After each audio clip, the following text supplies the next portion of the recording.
This bill does not do that. And though we disagree on this bill and the funding levels, I congratulate both the new chair and ranking members on their hard work over the last several months to prepare this bill and bring it to the floor. And I yield back my remaining time. Georgia.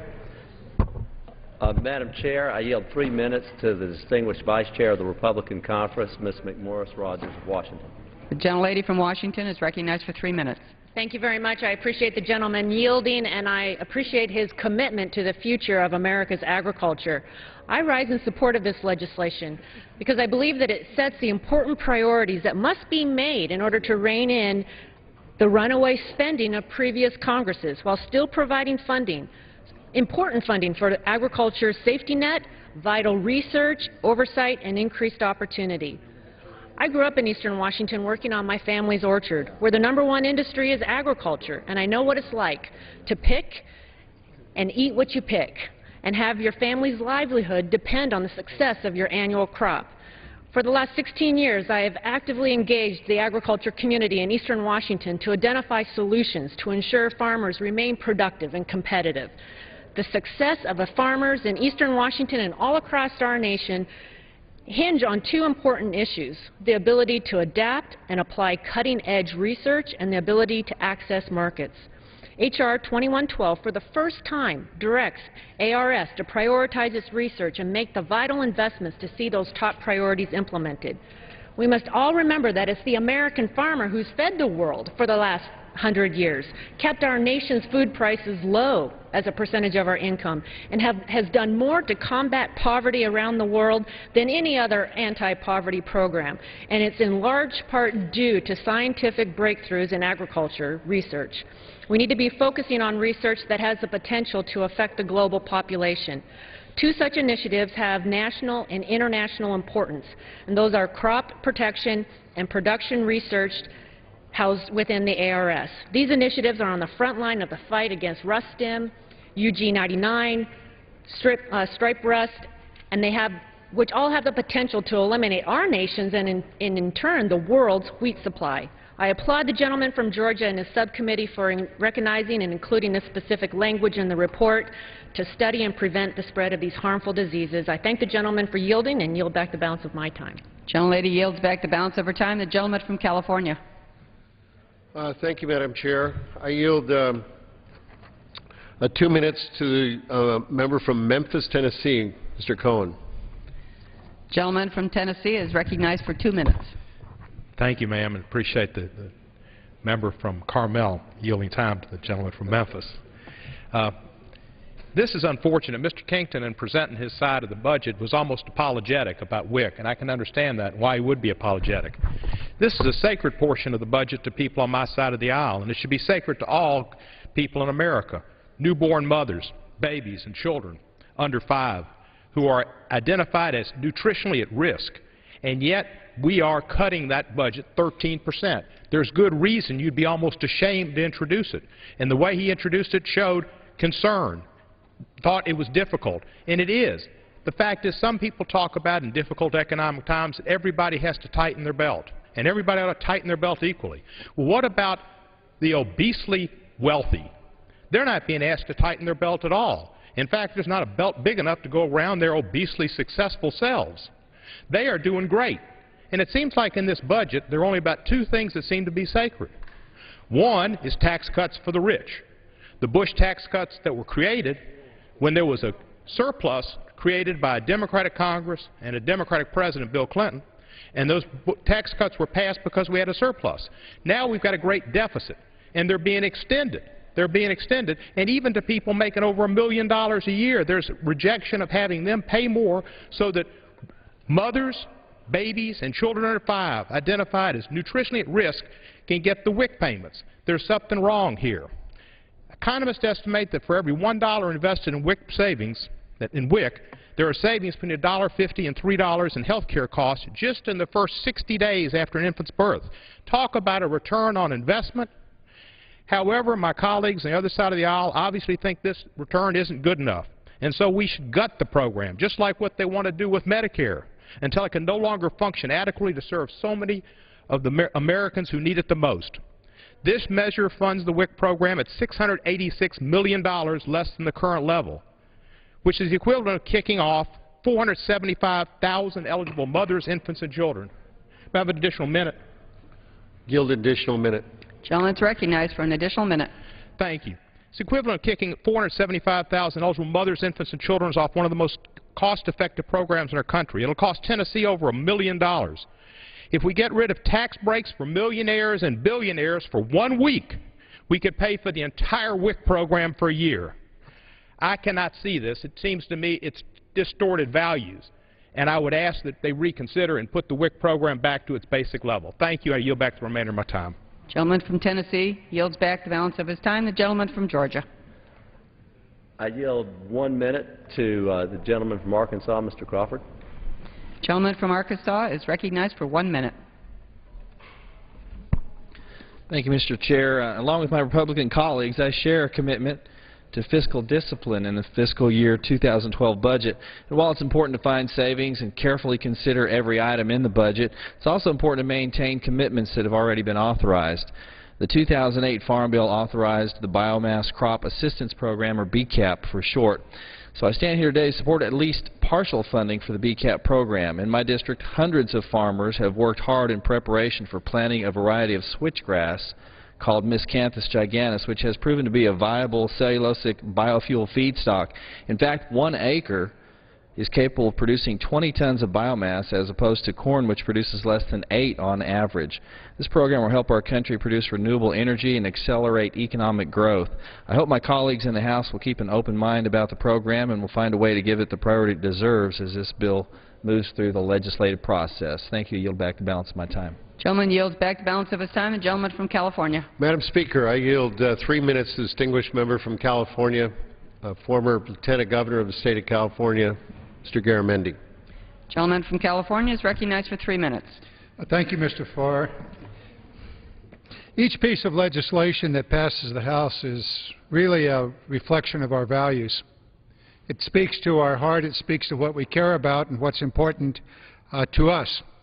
This particular bill does that in a way that more than ever highlights values. Is it about children, about infants, or is it about tax breaks for the very, very wealthy? Is it about safe food or tax breaks for oil companies and subsidies for oil companies? Is it about those people around the world that are hungry and the Food for Peace program that provides them with enough food to be able to survive and to live? Or is it about a continuation of very fat, unnecessary farm crop subsidies? It's about our values. It's about what we care about and what we think is important. And if there's anything that's important in life, it's food. It's the ability for our youngest children. I was on this floor not more than 2 hours ago with my granddaughter, 11 months old. Out there in America, there are hundreds of thousands of young children that will not have the food that they need to be able to be healthy, will not be able to have the care they need. This is about our values. What does this bill say of our values? It says that those children are of little value? Is that what this is about? Is it about those people around the world that are starving, that will not have the Food for Peace program? Is that the value of this Congress? That we cannot find the money in this wealthiest of all nations to provide the food, to provide the health care for our young children, and the food for those around the world? What is it that we care about then? The very wealthy? About Wall Street? About the Commodity Future Trading Commission not having the money that they need to regulate the programs that brought this country to its knees? What is it that we value? Big question in this bill. Obviously, there's a great difference in what we value on our side and what this bill brought to us by the Republican majority values. I yield back my time. Gentleman yields back the balance of his time. The gentleman from Georgia.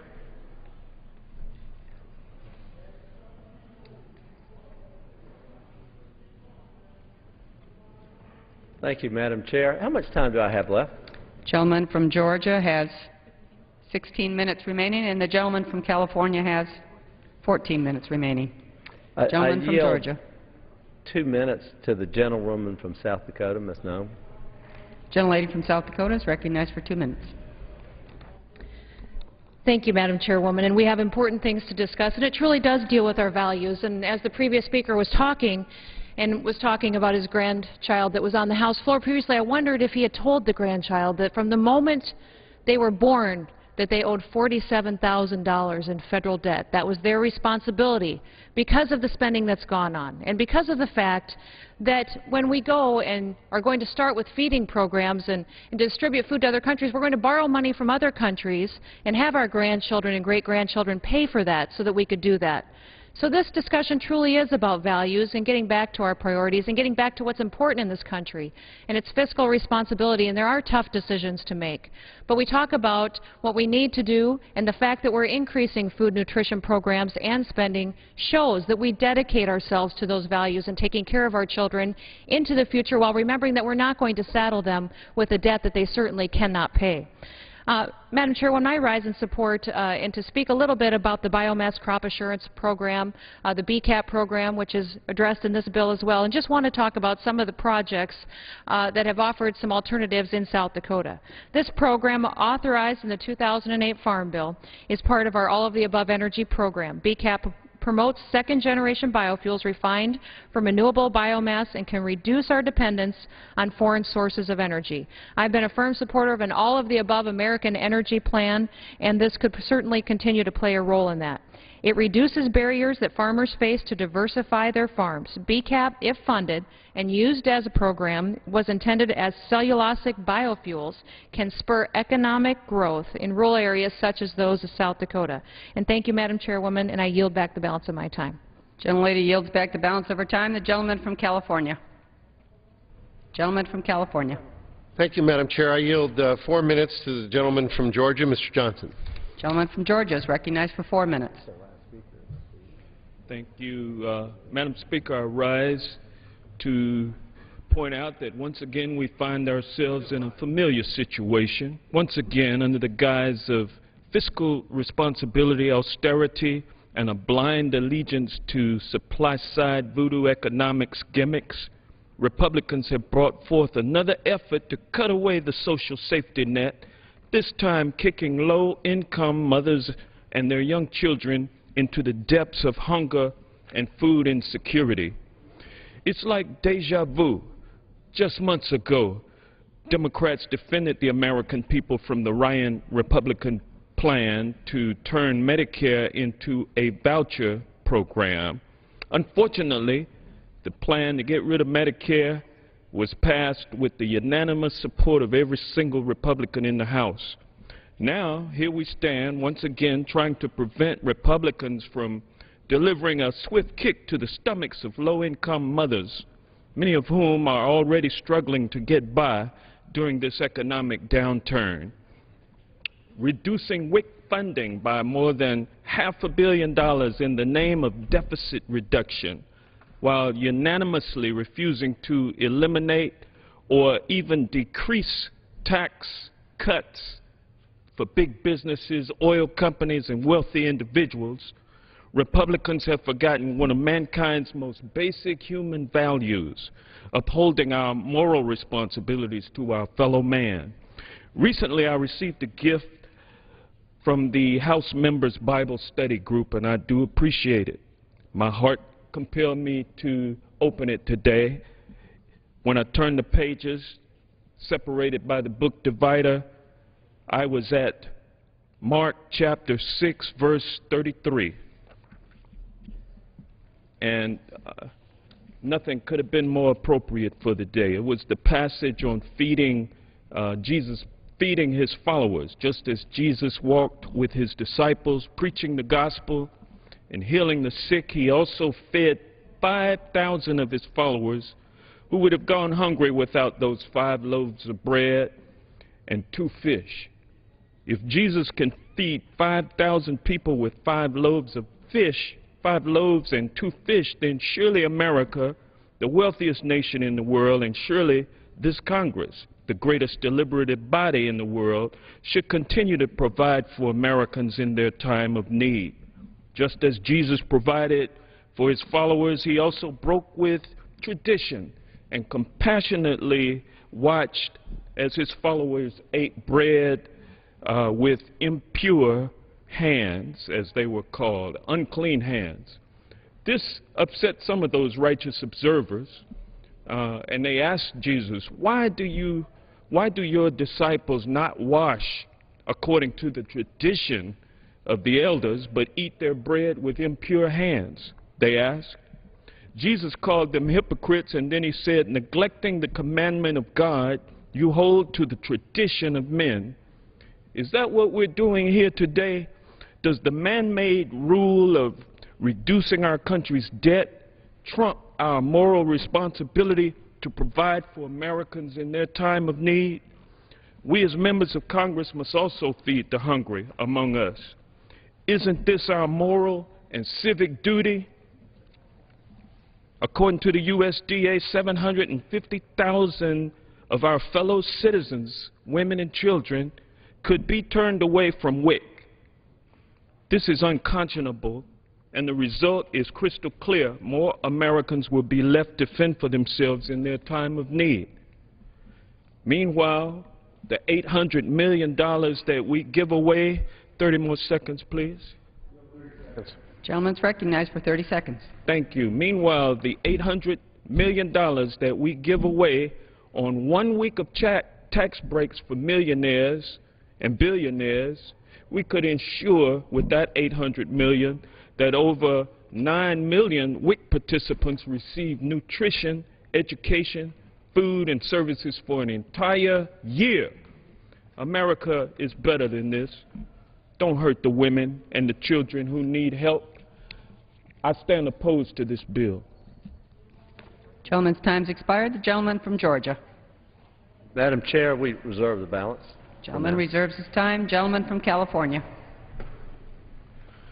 Madam Chair, I yield 5 minutes to the distinguished gentleman from Boston, Massachusetts, Mr. Steve Lynch. Gentleman from Massachusetts is recognized for 5 minutes. Thank you. Thank you, Madam Speaker.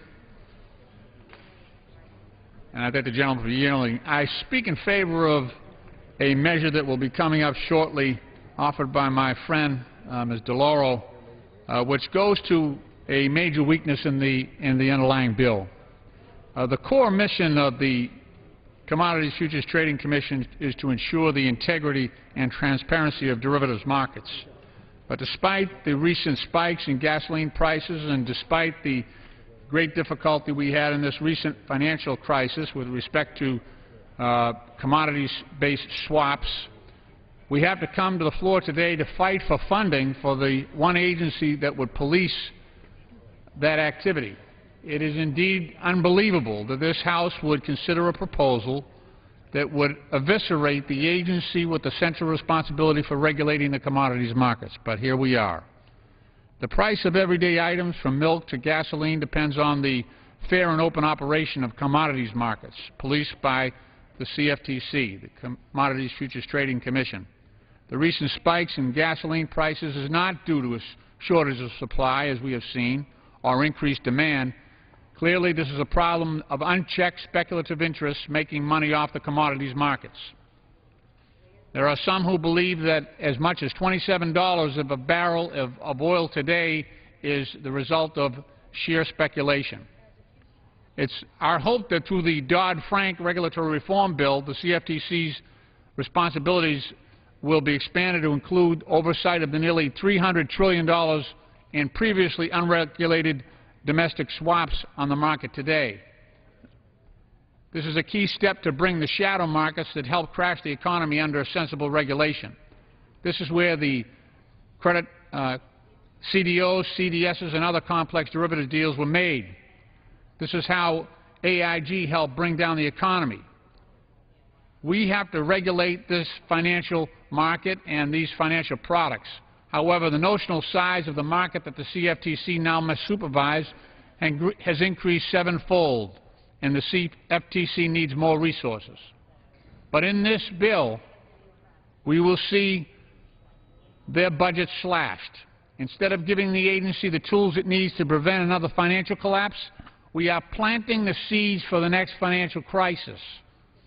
The result of this Republican legislation to delay reform and the underlying bill to starve this agency would allow large interconnected financial companies to engage in unsupervised activity similar to the activity that got us into this crisis in the first place. This would perpetuate an era of no oversight, no regulation, and no transparency in a similar fashion that nearly destroyed our economy. CFTC Chairman Gary Gensler has warned that denying funding to this agency and delaying the implementation of Dodd-Frank will greatly increase the risk to American people and leave significant uncertainty in the marketplace. The CFTC is vital to the proper functioning of our financial markets and the American economy. Underfunding the Commission is deeply irresponsible, and I urge my colleagues to support the DeLauro amendment to properly fund the CFTC. And I yield back. Thank you. Gentleman from Massachusetts yields back the balance of his time. The gentleman from Georgia. I yield my time myself such time as I may consume. And I wanted to respond to the discussion of the CFTC. You know, it's very interesting to me that there are those members of Congress who believe that bureaucrats control the price of oil. And while bureaucrats certainly do have influence on the price of oil, if you're really concerned about the price of oil, you need to drill for it. Pretty simple. Increase the supply. Yet that Alaska is twice the size of Texas. The Arctic Wildlife Reserve Area is the size of South Carolina. The proposed exploration area is 2,000 acres. It's about the size of the National Airport here. We're talking about a business card on a basketball court, and yet you hear over and over again from people who incidentally do drive fossil fueled cars that we in America are inept and unable to drill oil responsibly. If you want to decrease the price, you got to increase the supply, and there's no better way than to drill your own oil. Think about the absurdity of President Obama going down to Brazil and telling them, we want you to drill offshore. Apparently the Brazilians are technologically and more advanced than we are, and the President's comfortable with the people of Brazil, a lot better comfort level than he apparently has with the people from Louisiana or from Texas or from Florida. He goes down to Brazil and says, go ahead and drill offshore.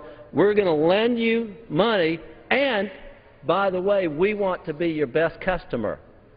Now, he never mentioned anything about the CFTC, but let me say what Commissioner Michael Dunn, the Democrat member of the Commissioner, said. Today, and this was, by the way, January 1st, 2011, the CFTC staff has been unable to find any reliable economic analysis to support the contention that excessive speculation is affecting the markets we regulate, or that position limits will prevent excessive speculation. What I suggest to you, Madam Chair, is that the discussion of the CFTC and oil speculators is a red herring. The real issue that the Democrats have failed to address is drilling for oil in order to increase supply. And I yield back, or reserve. Gentleman from Georgia reserves. Gentleman from California. Madam Chair, how much time do each side have? Gentleman from California has 6 minutes remaining, and the gentleman from Georgia has 12 minutes. Gentleman from California. The gentleman from Georgia has how much? 12 minutes for the gentleman from Georgia. I reserve. Gentleman reserves. Gentleman from Georgia.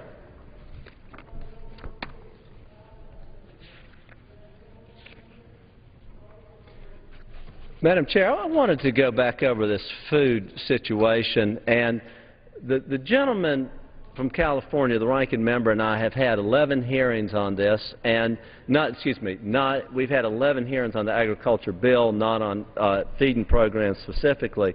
But I wanted to again remind the Chair that this bill represents a net increase in funding largely driven by the increase of $5.6 billion in food stamps and in the school lunch program of $1.5 billion. But I also wanted to remind members of the many federal feeding programs that we have. For a 3-year-old child, there are 12 different feeding programs. For a 10-year-old child, there are 9 different programs. For a 35-year-old, there are 7, and for a 65-year-old, there are 5 programs that people can apply for. It is not the intention of this committee to let anyone fall through the cracks. The numbers that we have funded, for example, in WIC, contemplate what we believe is going to be the participation. Now, should that participation fluctuate, there are 3 contingency accounts that the USDA can access. It would certainly be our intent to have those accounts accessed before anyone fell through the cracks. Now, I share frustration that the stimulus program that was supposed to create last year's Summer of Recovery, I'm sorry it did not work, because I would like to be out celebrating with the President that the stimulus program, which was supposed to keep unemployment below 8%, actually increased unemployment to a level of 10%. Now it's hovering a little bit above 9%. The best thing in the world would be to have prosperity, and I believe that we can get there. One way we should get there is by drilling our own oil, because if you want to keep food prices down, you got to keep the cost of distribution down, and that would be something I hope that we could work together on. I also think we need fundamental tax reform, because I know one of the things that some of the committee has talked about are some of the tax loopholes taken advantage by certain companies. I agree with them. That's why I support the fair tax. It's a consumption tax, and it would actually give a tax credit for the poor so that it does not disproportionately hurt them, but it would close all the loopholes. That would be something else that we could do that would create jobs in America. And finally, the excessive bureaucratic regulations that our farmers and small businesses have to put up with is killing job creation. If we want to do something to help people get off dependency and get to independency, we need to decrease the size of government. And this bill moves us in that direction. And I reserve the balance of my time. Gentleman reserves the balance of his time. The gentleman from California. How much time do I have remaining, ma'am? Gentleman from California has 6 minutes. Mr. Kingston, how much? The gentleman from Georgia has 9 minutes. I yield 2 minutes to distinguished woman, former ranking member of this committee, Rosa DeLauro from Connecticut. I thank the gentleman. Gentleman's recognized. I want to comment on my colleagues on the other side of the aisle who continue to make reference to wanting to reduce the deficit, and that they are the only ones who are interested in reducing the deficit, and that's what this debate is all about. The fact of the matter is that Democrats and Republicans are very interested in reducing the deficit. The biggest difference occurs in where one starts to effectuate a change in debt reduction. And I will tell you that that is what the basic divide is here. Now, there are a number of ways in which we can reduce the deficit. One is that we can look at the $41 billion in the oil subsidies that we grant every year. The oil industry is flush with money. When one CEO can make $21.5 million a year, make profits that are overwhelming, and gasoline in the state of Connecticut is $4.39 a gallon for regular gas. So let's start with the $41 billion, and we can reduce the deficit. How about the $8 billion that we provide to multinational corporations to take their jobs overseas? Now, that's another place where we could shut down the loopholes, gain some money, and reduce the deficit. There's also a third area. What about agriculture subsidies? Not to small farmers, not to dairy farmers, but to big agribusiness. And I might be of interest in a Politico article that appeared this week to indicate that there are some members on the other side of the aisle whose states and whose families are rich in the subsidies that they're getting from the federal government. We could start there.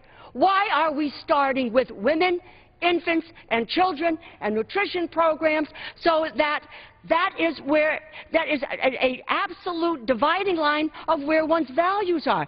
Democrats want to reduce the deficit. The place is, where do you start? That's where your values are. We don't start with women, infants and children and nutrition programs.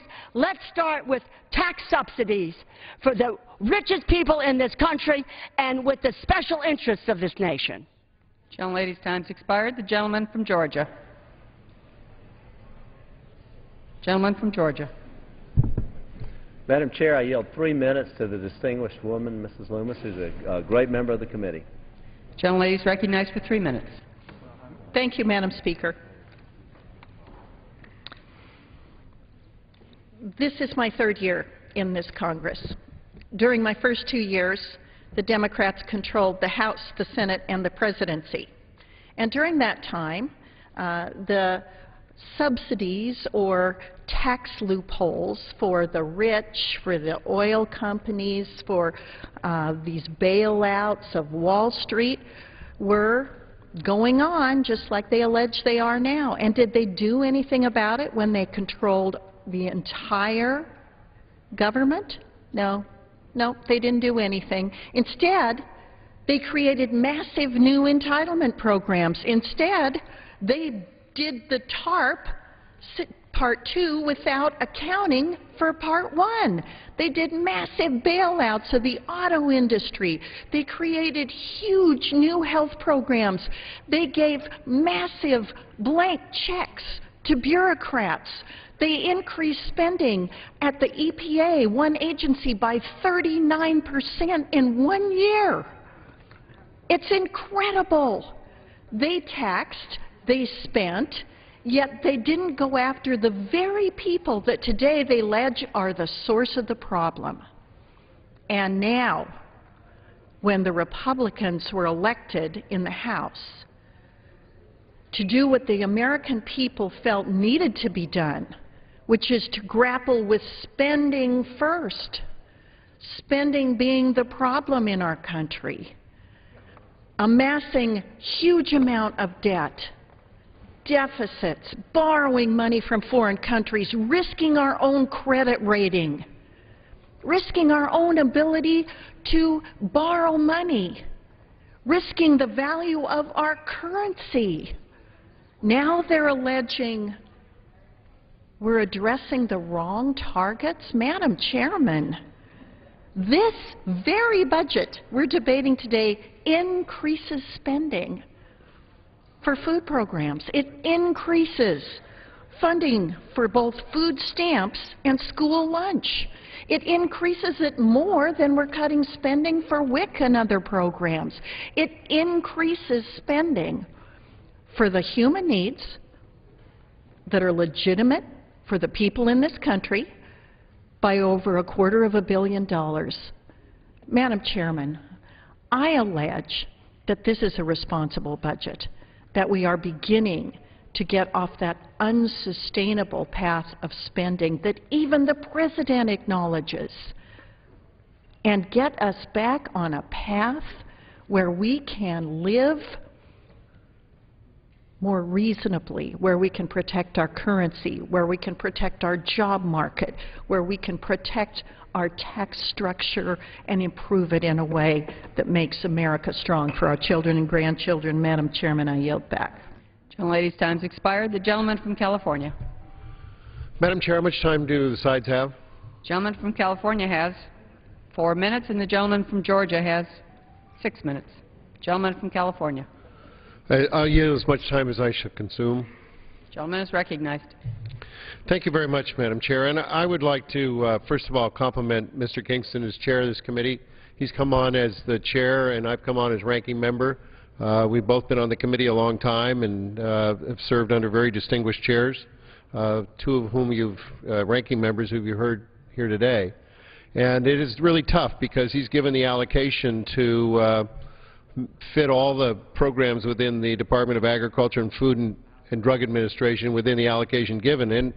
And one can argue that that's it. I mean, we have to hide behind the allocation that was given. You have to do it. Gentlemen, but I think, as you've heard from many members today. Well, my friend yelled a minute. Yes, I'm certainly with you. I just wanted to say that we actually have had one more speaker show up, so I know you're it sounds like you're closing. You might want to reserve some time if you need. I will. I want to I'll yield to the gentleman, not on my time, but I mean, let me just say in this moment, in this allocation of time, that it is about values. And I think the big debate here is not just about how you cut, squeeze, and trim spending. We have members of Congress who have spoken today whose families receive millions of dollars in taxpayers' monies in commodity payments and crop payments. I mean, we ought to be discussing that. What's the value of funding very wealthy people at the expense of taking food away from poor and starving children? I think I preserve the balance of my time. Reserves the balance of his time. The gentleman from Georgia. I yield the gentleman from Indiana 3 minutes. Gentleman from Indiana is recognized for 3 minutes. I thank the gentleman for yielding. Madam Speaker, more than 2 years ago, Democrats claimed that their trillion-dollar stimulus package would keep unemployment below 8%, and we know now that it's above 9%. Recently, the CBO released their annual budget and economic outlook report, which projects that the 2011 deficit will reach $1.48 trillion, and our national debt, as everybody knows, is over $14 trillion. We're borrowing nearly 42 cents of every dollar we spend, much of it from the Chinese, and sending the bill to our children and grandchildren. Every child born today owes $45,500 to the debt. And for the past 2 years, the American people have been told that government spending is the answer. They had their chance to prove this economic model, but it failed. It's time we changed our approach because our country has a spending problem and not a revenue problem. Debt by the public is estimated to increase to 94% over the next 10 years. Over 10 years, the annual government spending will consume an average of 23.5% of GDP, which is significantly higher than the post-World War II average of 20%. In a 2010 article for the Cato Policy Report, economists Jason Taylor and Richard Vedder outlined the lessons of the largest public sector drawdown in our country's history, the cuts to government spending after World War II. Taylor and Vedder point out that the federal spending fell from $84 billion in 1945 to $30 billion in 1946, a reduction of more than 60%. And the point is that despite these warnings from economists that this withdrawal of Keynesian stimulus would sure to lead to a second Great Depression, civilian employment grew by over 4 million between 45 and 47, with unemployment remaining under 4.5% in the first three post-war years. The post-war era provides a classic illustration of how government spending crowds out private sector spending and how the economy can thrive when government shadow is dramatically reduced. The lesson from the 45 to 47 area is that a sharp reduction in government spending frees up assets for productive use and leads to renewed growth. When spending is slated to reach an all-time high of $3.7 trillion this year, and we're living through the weakest jobs recovery since the Great Depression, it's time to get our fiscal house in order. Vigorous and sustained economic growth fueled by investment and entrepreneurship is needed for the private sector to create more jobs and increase incomes for the poor. In turn, this will generate the revenues that governments need to expand for access to health, education, and infrastructure services and help improve productivity. Spending cuts work. Tax increases don't. Despite the evidence, many liberals continue to call for more spending, more taxing, and red tape. These ideas won't solve the problem. Could I get another 30 seconds? I yield the gentleman 30 seconds. The gentleman is recognized. These ideas won't solve the problem. They are the problem. Washington needs to stop creating uncertainty and get out of the way. I commend the Appropriations Committee Chairman Rogers and Chairman Kingston for crafting a bill that's $5.041 billion, or 22.6% less than the President's fiscal year 2012 budget request, and $2.67 billion, or 13.4% less than the fiscal year 2011 enacted level. However, I believe the financial catastrophe facing our nation requires us to do even more, and so I hope my colleagues will realize this and do what's necessary to get our fiscal house in order. Gentleman from California. How much time do I have remaining, Madam Chair? Gentleman has 2.5 minutes remaining, and the gentleman from Georgia, 2.5 minutes.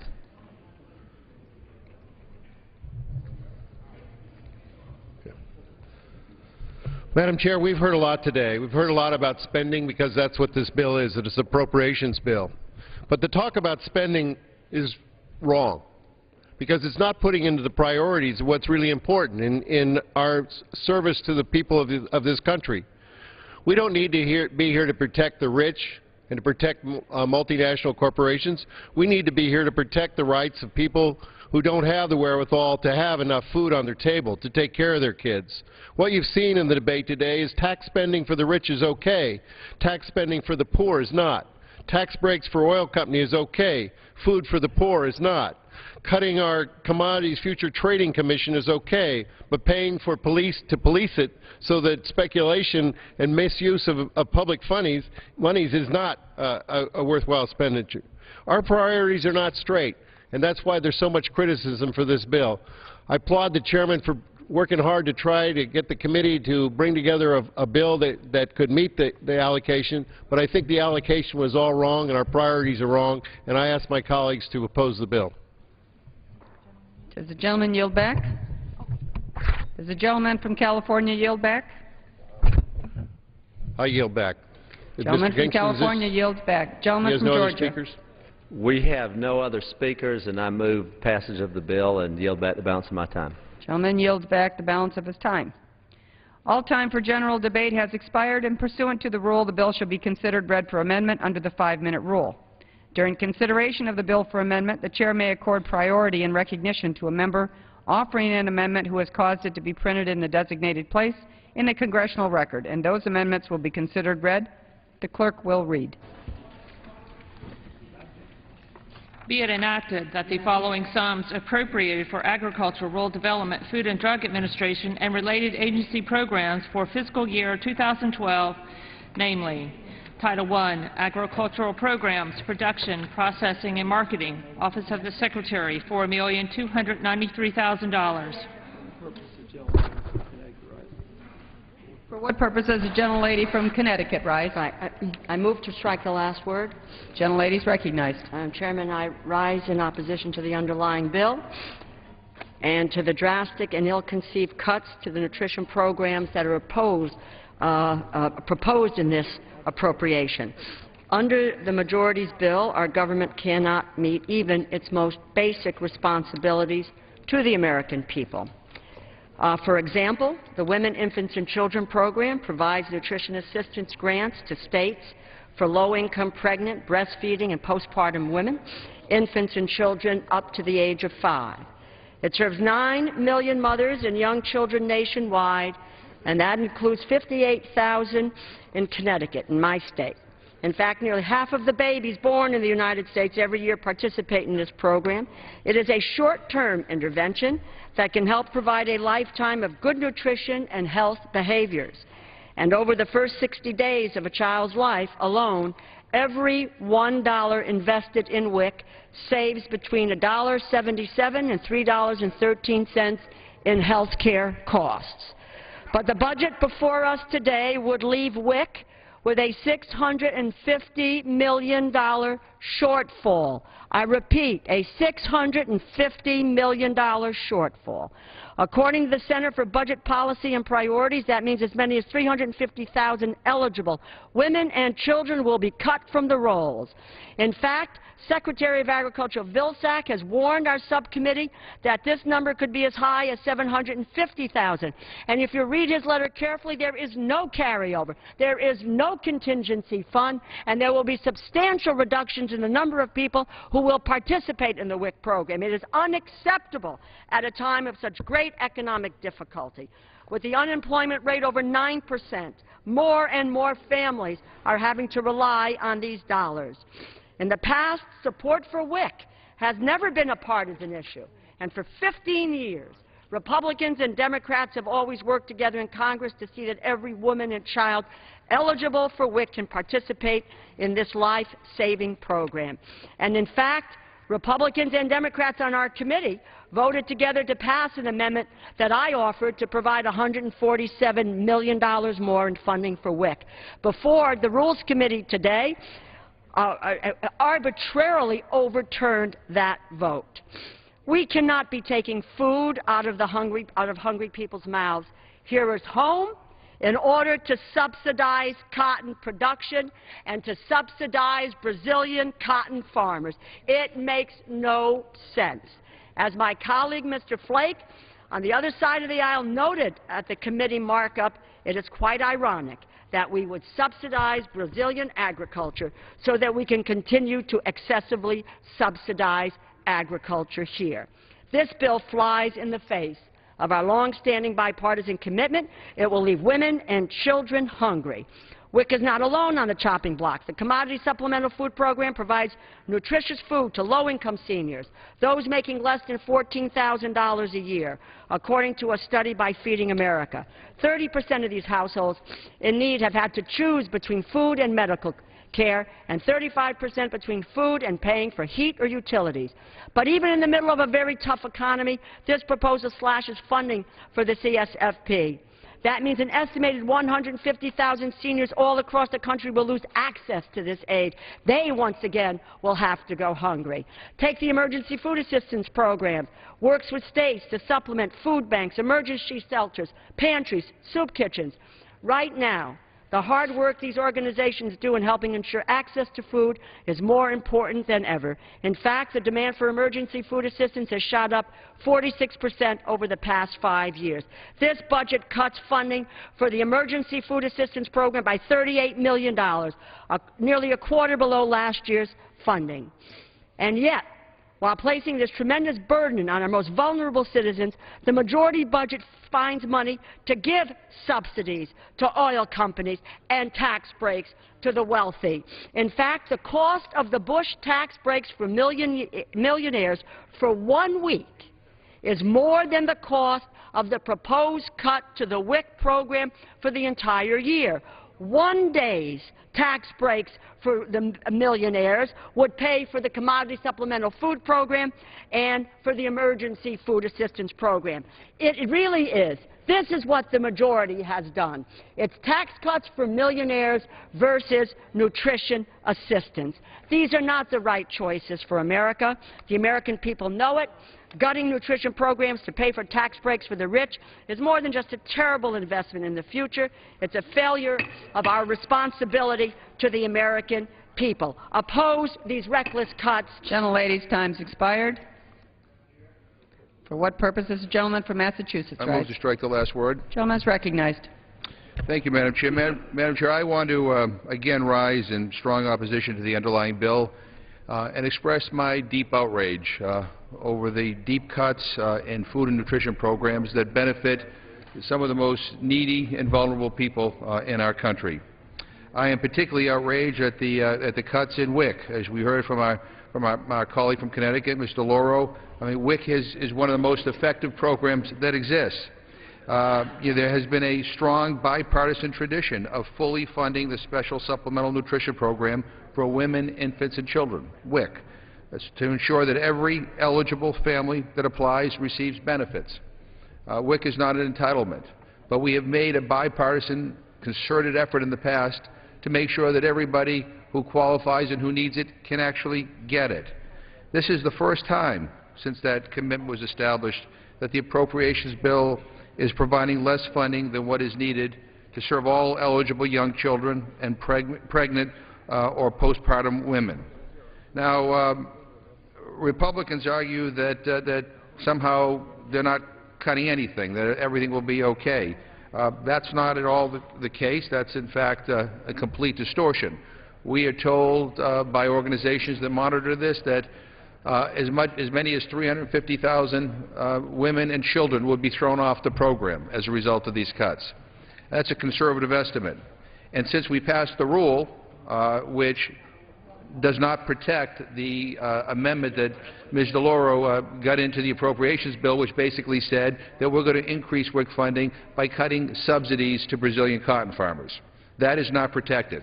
So somebody on the other side of the aisle, I'm sure, will raise a point of order against that language, and just like that, $147 million will immediately be cut from the WIC program, throwing, again, 100 to 200,000 more additional women and children off the program. This doesn't make any sense, Madam Chair. We're told by my friends on the other side of the aisle, well, you know, don't worry, all the faith-based groups will take care of everything. That's what they're all there for. Well, talk to any leader in any faith-based community in this country, and they will tell you that they are working overtime right now to try to provide for the struggling families in their communities. Every part of this country, from urban to suburban to rural, faith-based communities are stepping up, but they cannot do it alone. They need us to be a partner. And I don't know of a single faith-based leader who would say to anybody in this Congress, don't adequately fund WIC, or don't adequately fund the TFAP program, or these other programs that provide food and nutrition to needy people. Fact of the matter is, that is not an answer. To put the burden on the faith-based community is basically an excuse for us to do nothing, and that is unacceptable. We've heard on the other side of the aisle, well, you know, there's just so many programs out there, we're just eliminating all the duplication and triplication. Again, this is just another justification to try to rationalize the cuts that are being made here, but there's no basis of fact. You know, that distortion ignores the fact that programs don't overlap, they complement each other. There is a difference between programs like SNAP and WIC and school lunch programs and summer feeding programs. They're not all the same. They're designed to complement each other. And in reality, they do not provide enough benefits to eliminate hunger and food insecurity in this country. The problem is not that we're giving too much to low-income families. The problem is not that we're giving them too much food. That is not the problem. We have a hunger problem in the United States of America. Tens of millions of our fellow citizens don't have enough to eat. And we're the richest, most powerful country on the planet. We should be ashamed of that fact. We should be working overtime in this body to try to remedy that fact, to make sure that the neediest among us get what they need. You know, by ignoring the plight of the poor, by ignoring the plight of those who are hungry in this country, they just don't all of a sudden go away. What we do is we end up creating other problems, which turn out to be more costly. Hungry children can't learn in school. Hungry workers are less productive in the workplace. People who don't have enough to eat tend to have their immune systems compromised so that a common cold results in them staying in a hospital for a prolonged period of time. It costs this country a great deal that there is food insecurity in America. Hunger is not cheap. It costs a great deal, and we are paying countless billions and billions of dollars for that. I urge my colleagues to defeat this bill. The gentleman's time's expired. The gentleman from Indiana, for what purpose does he rise? Strike the last word. Speak for 5 minutes and address the Gentleman from Indiana is recognized for 5 minutes. Madam Speaker, I don't know how old my colleague is that just spoke, but Lyndon Johnson worked very hard to pass what was called the Great Society. And when he passed the Great Society, he says, we're going to do away with hunger. We're going to do away with poor people. We're going to do away with all the problems facing mankind in the United States. And what happened? Things are worse now than they've ever been with all these social programs. Now, I just spoke a couple of minutes ago about what happened after World War II. In 1945, the spending was $84 billion. In 1946, it dropped 60% to $30 billion, a 60% reduction in spending, but it freed up money for the private sector, and as a result, in the next 2 years, there were 4.5 million new jobs. All these giveaway programs and all these programs that you guys talk about indicating that we don't care about seniors, we don't care about kids, we don't care about anybody, we're heartless. The fact of the matter is, the thing that's heartless is 9.1% unemployment. The president, when he took office, said he was going to keep it under 8%. It's 9.1, it's going up, not down. The economic figures we see today are terrible. And yet you want to continue to just keep spending money and spending money and spending money. What we need to, no, I will not yield. What we need to do is we need to cut spending. We need to cut taxes so people have more disposable income. We need to cut business taxes so the business has more money to invest, so they'll create jobs and create plant and equipment. But no, you want to just keep spending on these programs and don't want to make any cuts. Spending is out of control. The shortfall this year is going to be over $1.46 trillion. We don't have the money. The national debt is going to be over $14 trillion right now, and it's going to get worse over the next 10 years by about $1 trillion a year. And yet, every time we come down here and want to cut spending, you start saying, we don't care about the poor, we don't care about the kids, we don't care about seniors. And then you see ads on TV with the little old lady's foot dragging as we throw her over the cliff. What kind of nonsense is that? If we don't get our fiscal house in order, we're all going over a cliff. This country is in fiscal terrible shape right now. And we have to get control of spending. And it really bothers me every time I come down here and I hear you guys talking about we don't care about the children, we don't care about the seniors, we don't care about anybody. What we care about is jobs and creating an economy that's growing so that we can once again become the great economic power of the world. But everything that's going on with this administration and everything that you guys keep advocating is putting us more and more in the tank. And let me tell you something, the American people get it. And if you don't think they get it, look at what happened in the last election. People are tired of the spending, tired of the runaway, giveaway programs. They want jobs. And they want, no, I won't yield. Okay, all right. They want jobs that will create a growing economy. And we're not going to get it with more and more spending. Keynesian economics, socialistic approaches to government do not work. Free enterprise does. And once again, I want you to listen to these statistics. After 1945, we increased jobs by 4.5 million. At the same time, we cut spending by 60% because we freed up the free enterprise system. That's what we ought to be doing right now if we're going to lower unemployment and get this economy back on track. I yield back. Gentleman from Indiana yields back. For what purpose does the gentlelady from Wisconsin rise? Madam Chair, I move to strike the last word. Gentlelady is recognized for 5 minutes. Thank you, Madam Chair. I rise in strident opposition to the underlying bill. We've all heard Michael Masser and Linda Creed's lyrics, I believe the children are the future, teach them well and let them lead the way. The song is sung by every megastar and quoted at every whistle stop by every politician. Well, if we believe this, then our most basic and most fundamental obligation of a civilized society is not only to teach them well, but to feed them. Teach them well, but to feed them. The WIC program is the USDA's largest discretionary program. It provides assistance to children up to 5 years of age, to pregnant women, postpartum women, breastfeeding women who are nutritionally at risk because of inadequate nutrition and income. We've heard a great deal from the other side. Just recently, the previous speaker talked about the importance of letting the free market system work, that we need jobs. Infants cannot work. They are helpless.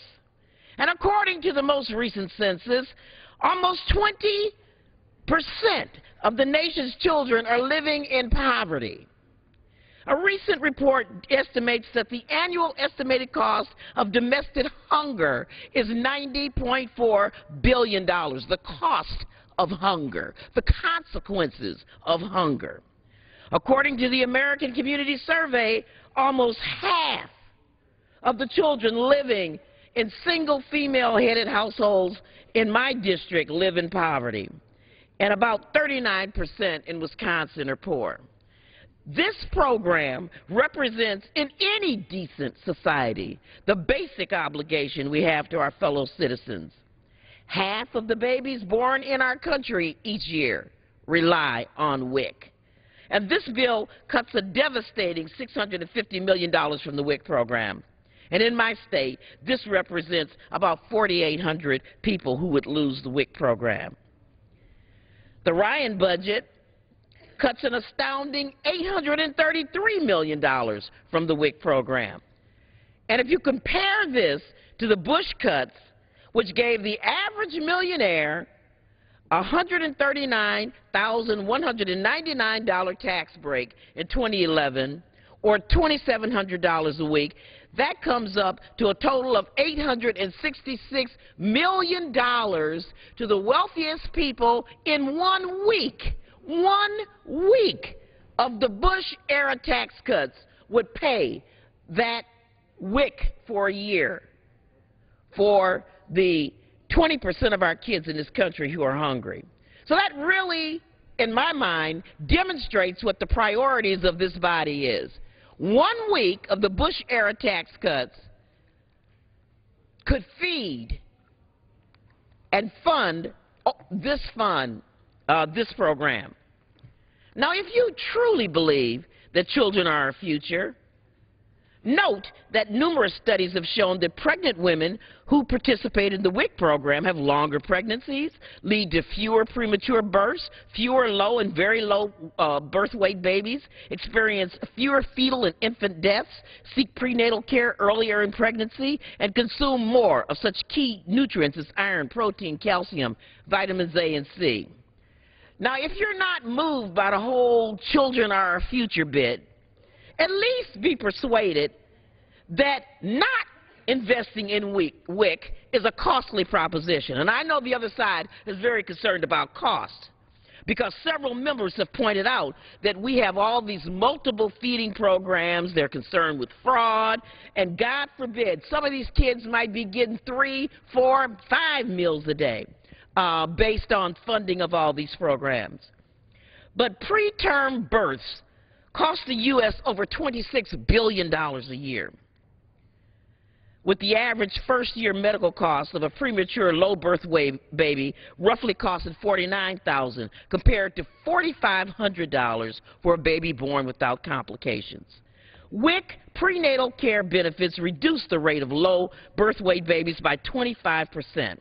Now, for those of you who support these gargantuan ag subsidies, monies for the various wealthy, I commend to you the words of Theodore Parker, a minister and abolitionist in the early 19th century who's been quoted by both Abraham Lincoln, our 16th president, and by Dr. Martin Luther King in their epic speeches. Theodore Parker said, "The miser, starving his brother's body, starves also his own soul, and a death shall creep out of his great estate of injustice, poor and naked and miserable." I yield ladies' that. time's expired. For what purpose?